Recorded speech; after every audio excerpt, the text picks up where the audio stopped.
So I just got off the phone with one of our clients, and he was asking me about, how concerned should he be about his son not having a heavy bench press. And he's an offensive and defensive lineman.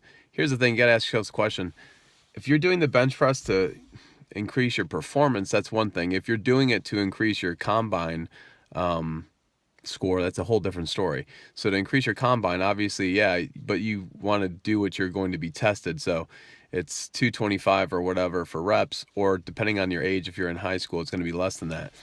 So that's one thing. Another thing, I mean, if you're really trying to become a better defensive or offensive lineman, we're talking about hand fighting. When I said hand fighting, he looked clueless or sounded clueless. And so you got to get better at hand fighting.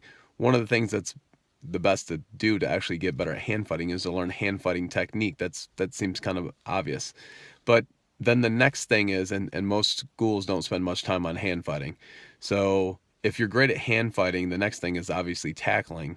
So if you're trying to explode off the ball, then one of the things would be, if you're in a down position, if you're D lineman, you're going to talk about a clean from the ground. If you're, an offensive lineman and you block a lot for passing, you're going to talk about a hang clean. And then, if you're talking about like really increasing your hand fighting, a lot of that's going to be your standing cable chest press, one arm at a time and sometimes two arms, or a banded one if you don't have a cable machine.